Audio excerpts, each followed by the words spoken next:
That's hot. That's hot. That's hot. That's hot. That's hot. That's hot. So I totally know what you're thinking right now. You're probably thinking, oh my god, you did drugs and had lots of sex in high school.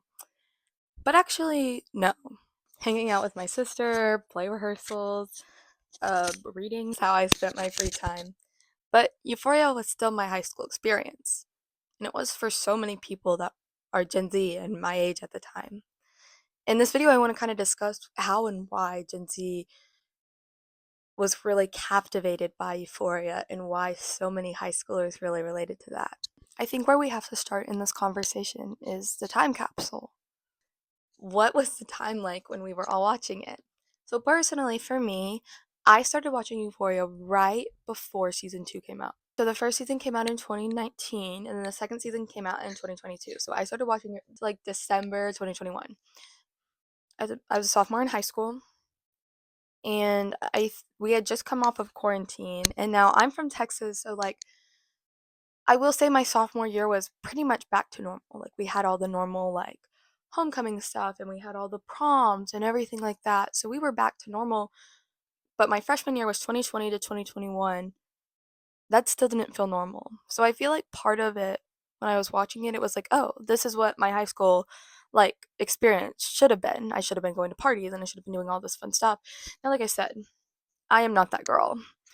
Um, I am not that girl, so I probably wouldn't have been, but it's just the idea of this is what could have been if the lockdown hadn't happened.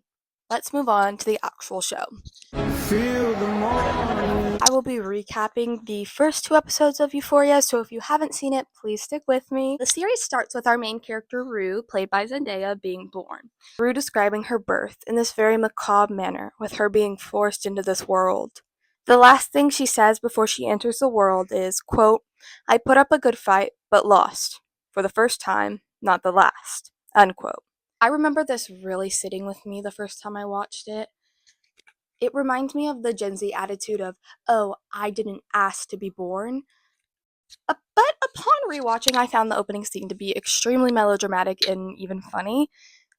I don't know, maybe in my last teenage year, I have grown out of that teenage angst, or maybe I'm just not trapped in high school anymore. I don't know. Anyway, we continue.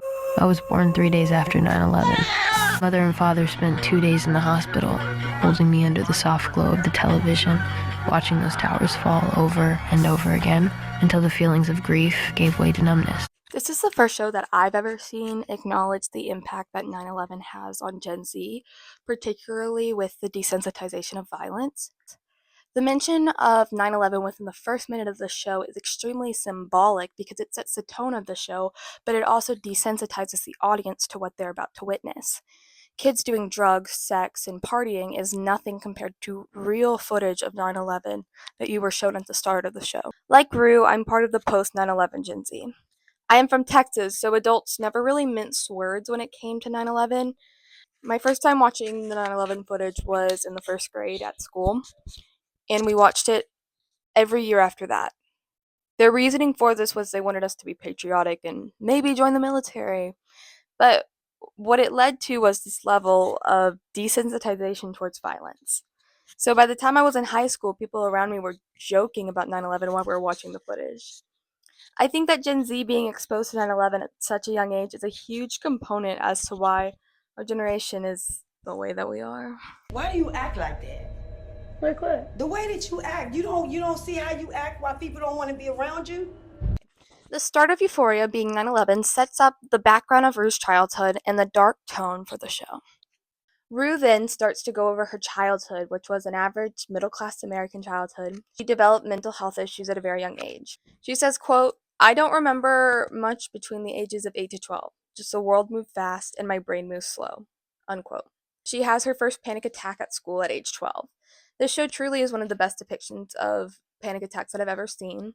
As someone who had really bad panic attacks at school around the same time Rue does, I felt really seen by this show. Rue comes to after passing out from her panic attack to her classmates recording her, which is commentary on how much of Gen Z's life is captured on video. I can't tell you how many times I see like a high school, college age kid just living their life and being cringe because, you know, that's the age they're at. and someone in the comments goes, "Thank God my teen years weren't captured on video." Because, yeah, it's hard when at any moment's notice someone could pull out a phone and videotape you for everyone to see. Like, a lot of people don't think about how difficult that is. Then, within this montage, Rue gets a threatening text from a classmate which comments on the distance that Gen Z teenagers have when communicating with other people online. Rue's mother asks her what's wrong, and she goes, Quite frankly, I'm just fucking exhausted. Then, 18-year-old Rue walks into the room, talks to her sister about a pretty violent video that they saw on the internet, furthering the commentary on the desensitization to violence Gen Z has. Then Rue goes to the bathroom and takes some of her mother's pills, which we see as a regular occurrence. Rue goes to school where there is a lockdown. This is a very normal experience for Gen Z students. She says some really poetic stuff about her existence, and that includes one of my favorite quotes from the show. Quote, "The world is ending, and I still haven't graduated high school." End quote. Which then transitions to Rue doing coke at home and partying. I know that a very common criticism of the show is that it glamorizes drug use, which I can totally see if you only watch the scenes of Rue doing drugs. But if you watch the entire show, you see her family falling apart because of her drug use, the embarrassing length that she goes to cover up her drug use, and the fact that drugs don't fix her problem in the end in any sort of way. Even in this particular montage of her doing drugs at a party, she says she feels nothing, but everything still sucks when she comes down from her high. After that party, Rue is found unconscious by her little sister, which leads her to be sent to rehab. Here goes an abridged version of what's happening in this episode. Rue tells about how she went to rehab, then got out, and then she goes to get drugs from her dealer, where she's introduced to Jules, the new girl in town, and finds out about this party that's happening tonight. Then, leading up to the party and during this party, we are introduced to our main characters. Kinda like how I'm introducing you to my roommate, Peyton. Hey! Each character is a stereotype of a high schooler, but represents an issue that a Gen Z high schooler might encounter. For example, Rue is the anxious narrator that turns to drugs after her father is diagnosed with cancer and dies. And then Jules is the manic pixie dream girl who is bored and messes around with men online for validation. Nate is a jock with anger and daddy issues and a porn addiction. Also, maybe queer. It's a slightly long story that only gets... Sorry, I had to just put my opinion in there. Yeah. 100%. The show creators just has never like confirmed it, so it's kind of like it's weird to be like, yes, he is, but like the whole thing with him and Jules, like, because he was on that app just for trans women that hadn't gone genitalia surgery yet. So yeah, I definitely think he is. They just never address it. So I'm like, long story short, I guess he might be. McKay, who I love, and they cut out of the series because they hate us, the jock who deals with being more mature than his male counterparts and later is hazed and sexually assaulted. Fesco, a high school dropout turned drug dealer that is responsible for taking care of his grandmother and adopted brother. Maddie, the sexy mean girl who's in a toxic relationship with Nate. She strives not to work and marry up after watching her mother work her entire life in a nail salon. Cassie is I looked up tried to find a better way to describe her than the slutty blonde cheerleader, because that feels so derogatory, and she's my favorite character, so I never want to describe her that way. But unfortunately, that is the stereotype she falls into. But she's a hopeless romantic, and she's used by the men that she sleeps with. Kat is the plus-size girl who wants to mean more to the people around her and creates a pay-peg account for money and validation.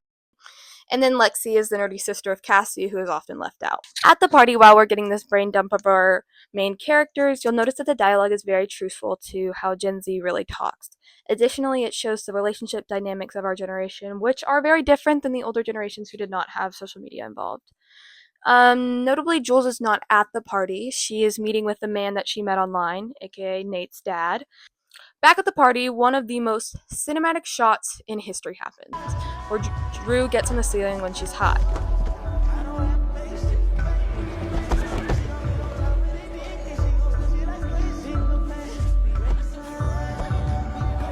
And then she gets off the ceiling and has a conversation of why she does drugs with Fesco, which sets up this sibling relationship they have. Okay. Kat's storyline at this party is she's hanging out with the guys and they're making fun of her for being a virgin, and then she chooses to sleep with like this really nerdy dude, but then she tells everyone that she slept with a guy from like the private school in their area. That kind of sets off the catalyst for the femdom stuff and her era of sexual awakening, I guess. It feels weird to say when you're referring to a teenager. Anyway, then Jules shows up at the party and ends up in the kitchen with Nate, who starts throwing a fit. And then he starts cussing at Jules, asking who she is and why she's here, and like harassing her. Then she grabs a kitchen knife and starts threatening him until she cuts herself with the knife, saying, quote, "I'm fucking invincible. By the way, I'm Jules. I just moved here," unquote. And I think we all have fantasized about standing up to a bully or some high school popular kid in a big dramatic way, and this scene like really nails that like fantasy on the head. Rue and Jules end up going home together. The cinematography of Rue and Jules, like anytime that they're filmed together, lends itself to a very childlike reminiscence, but then makes a sharp turn into like an adult subject matter a little bit, like sex or drugs or something like that. It reminds me of like a rated R Heartstoppers. But yeah, so that's episode 1. I just want to say, like, I've been thinking about this for a while. I'd rather have 16 30-minute episodes than 8-hour-long episodes. Like, I definitely think there's a point. I'm trying to think, where would the point be that you cut this episode? Maybe right when Jules goes to see Nate's dad?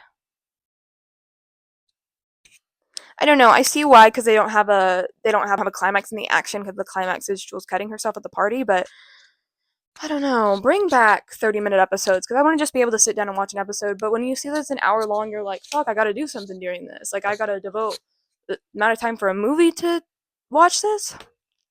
Yeah, just my 2 cents. So yeah, I was gonna recap episode 2, but if you can't tell, my hair changed in this video because I've been working on this video since January.